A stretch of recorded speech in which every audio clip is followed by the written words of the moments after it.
Today on 7th Circle Gaming, we're going to analyze a piece of downloadable content for an existing game. Today we're going to analyze, as the title card says, Victoria 3's Voice of the People, or Vox Populi.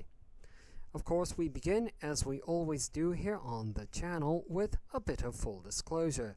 And you're always welcome to pause the video and read through all of this at your leisure, or if you'd prefer not to, we'll move on to the first screenshot.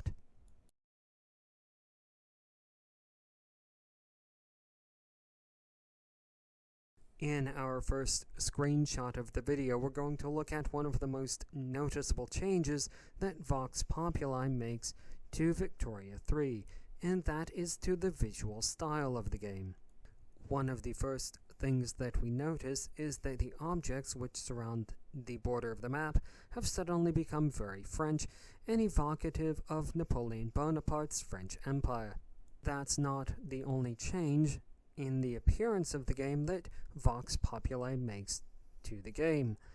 Some of you may have noticed that now the map itself looks very different. Not only are the oceans now labeled in French, but the illustrations within the map, or illuminations, are now evocative of 19th century France. In addition to this, the menu has changed from the default red to a Republican blue. All of the customizations that we've just mentioned are entirely optional. Players may choose to activate one of them, none of them, or all of them. Though no video that attempts to analyze this downloadable content would be complete without showing the player what the game looks like with all of these activated. In our second screenshot of the video, we're now going to share with you the major gameplay change that Vox Populi makes to the base game. When players begin a new game of Victoria 3 as France, they are presented with several quest lines to choose from.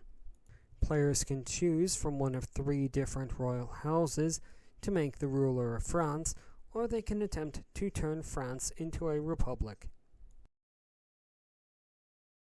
That's all the screenshots we have to share with you today, so we'll now move on to our first proper chapter, which is immersion, as it always is. The main change that Vox Populi makes to the base version of Victoria 3 is an increase in the amount of player agency on offer.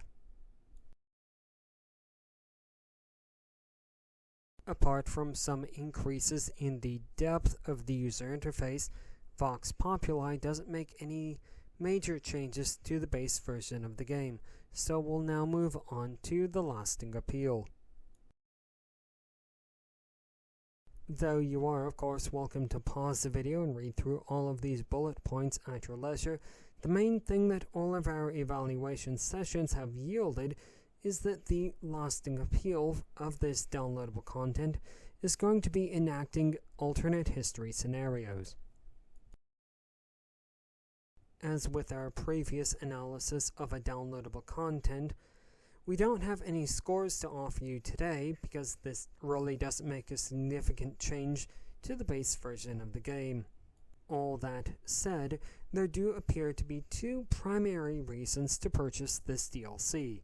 The first is to have the complete experience of Victoria 3. And the second is for students of French history.